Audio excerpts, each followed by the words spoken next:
Амандық пен тыныштық болсын, қымбатты досым. Құдай сені ерекше сүйеді.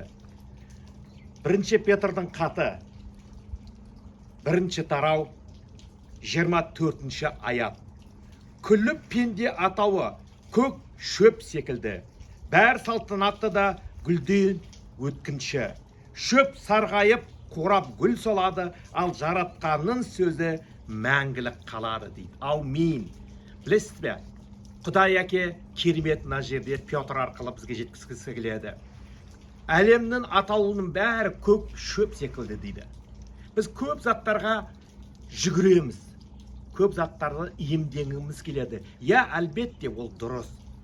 Армансыз дейді, үмітсіз адам шайтан дейді. Біз үміттенеміз, біз армандаймыз көп заттарға.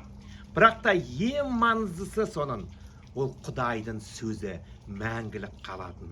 Егерде сен Құдаймен бірге болсаң, қымбатты бауырым, егерде сен киелі кітаппен өмір сүрсең, киелі кітаптың иесі болсаң, егері, Құдай сенің барлық армандарыңды орындайды.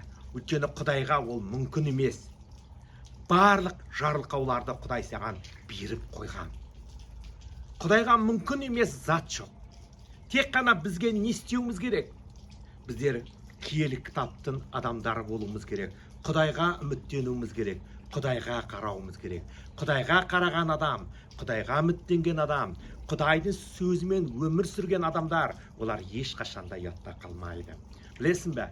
Мен пендемін, адаммын. Мен қателесуім мүмкін.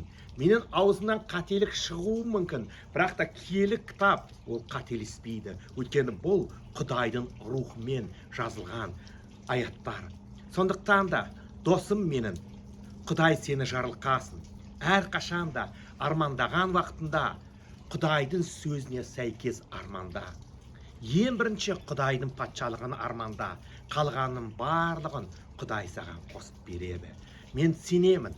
Құдай сенің ешқашанда бет бұрмайды, ешқашанда сен тастап кетпейді. Неге дейсің ғой? Өйткені сені анаңның құрсағында жатқанда Құдай әкем таңдап алды, және ол сені қатты сүйеді. Иса Масихтың атымен жарылқаймын. Аумин.